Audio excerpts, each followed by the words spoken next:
Hi all, this is Dr. Shanthi, Professor, ECE, RMK College of Engineering and Technology. Now in this video, we are going to see about electromagnetic fields. In electromagnetic fields, we are going to study about spherical coordinate system. Right. Now let us see what is meant by orthogonal coordinate systems.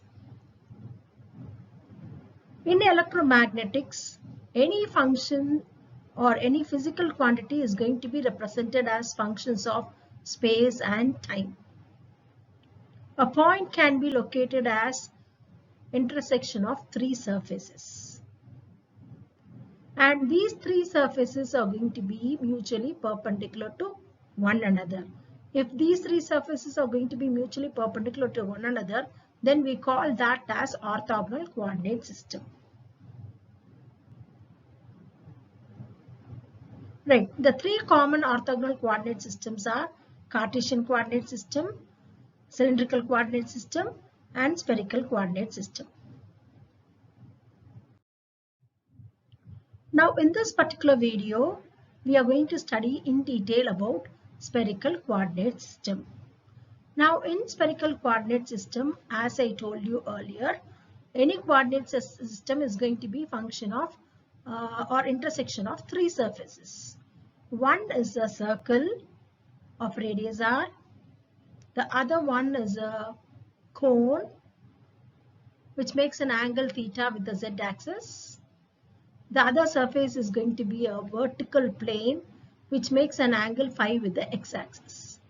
So any point in spherical coordinate system is the intersection of all three surfaces. Right?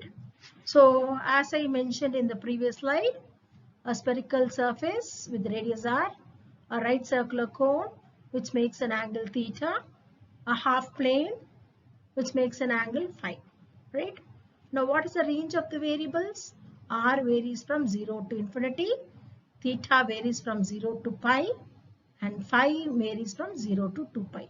This is with respect to sphere, this is with respect to cone, and this is with respect to the vertical plane. Right. Now, any point P in spherical coordinate system is an intersection of three surfaces. And what are the three unit vectors? The three unit vectors are going to be in the direction of increasing values of r, theta, and phi. So you have AR, A theta, and A phi. So this is the direction of increasing r. This is the direction of increasing theta, right? And see here, theta. And this is the direction of increasing phi. So you have three vectors here, right? And AR dot product, right? AR dot AR is equal to A theta dot A theta, or is equal to A phi dot A phi, which is equal to 1. You all know what is dot product, right? It is mod AR into mod AR into the cosine of the angle between them. If unit vector on itself, angle is going to be 0, so cos 0 is going to be 1. So dot product of two unit vectors is 1. Cross product of two unit vectors is going to be, so AR cross A theta is going to be A phi, right? And you all know what is cross product? Mod AR into mod A theta into sine of the angle between them, and it is directed in a direction perpendicular to the plane, right? So it is A theta, right? So A theta into A phi, when I find out the cross product, it is AR vector. A phi into AR, so when I find out the cross product, it is going to be A theta, right? And any vector in spherical coordinates is going to be represented as AR into AR vector, A theta into A theta vector, plus A phi into A phi vector.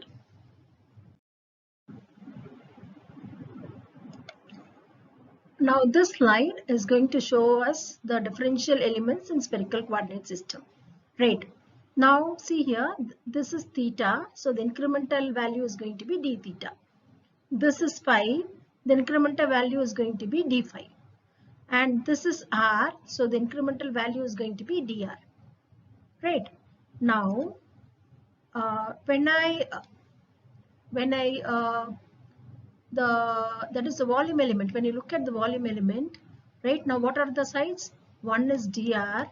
Now this value, if you see, this is very similar to rho of cylindrical coordinate system, right? If this is rho, this is d phi, this value is going to be rho d phi. So that is what is projected here, rho d phi, right? Now this is theta, this is r, and if I project this line is going to be rho, right? Rho of the, that is, rho is nothing but what? Radius of the cylinder in spherical coordinate system, right? Now if I take sine theta, what is sine theta? Rho by r, right? So what that is, sine theta is equal to rho by r, or what is rho? R sine theta. So that is what is written here, r sine theta into d phi, right? So what are the three elements? dr, this is going to be r sine theta d phi, and look here, this incremental length is d theta, right? This angle is d theta, and this is r, which means that length of arc is r d theta. So we have these three elements, r d theta, r sin theta d phi, and this is going to be dr.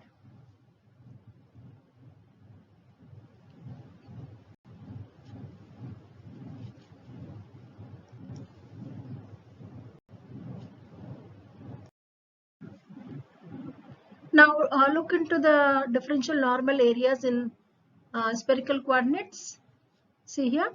So we have, as I told you, we have three sides of the volume element. On one side, the unit vector coming out from the surface is AR, right? And what are the elemental sides? R d theta, R sin theta d phi. For the vector A theta, what are the, for the unit vector A theta, what are all the sides? dr and r sin theta d phi.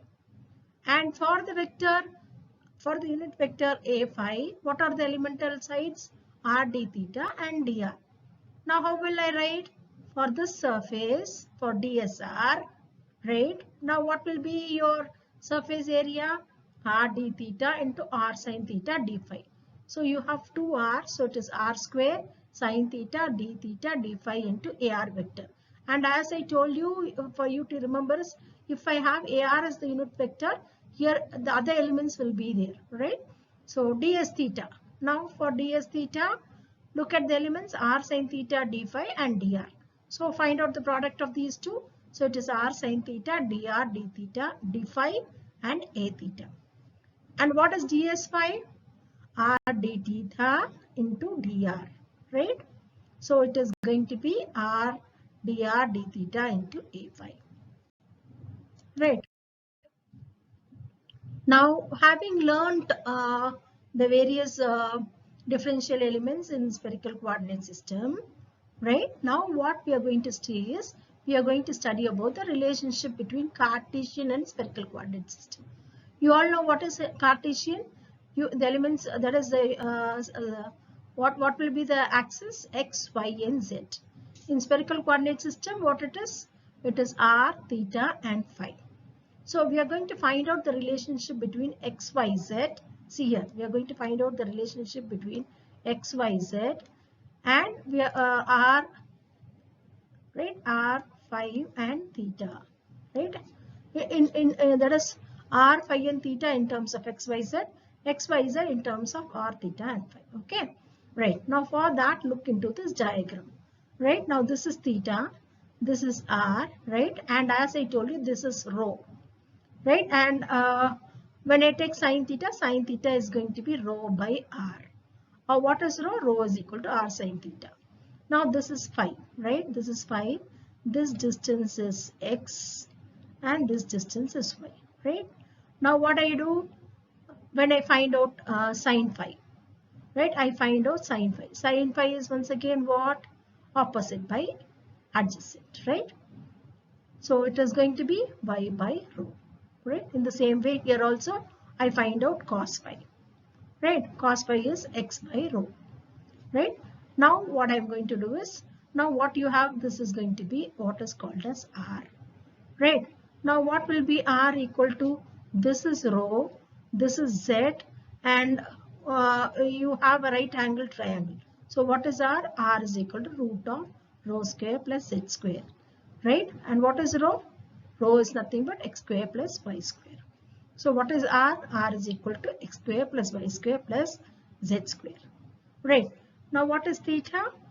Right. Theta is going to be tan inverse of rho by z from this part of the triangle. Right. Now you all know what is tan theta. Tan theta is going to be opposite by adjacent. Right. So it is rho by z. What is rho? Rho is going to be, that is root of x square plus y square. In the same way, what is phi? Phi is equal to tan inverse of, here. You can find out tan phi is equal to, right? Tan phi is equal to y by x, or phi is equal to tan inverse of y by x. Now in the same way, what is x?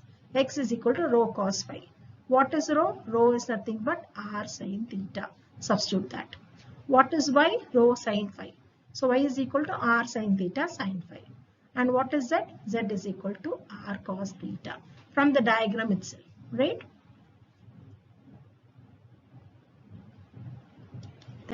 Thank you.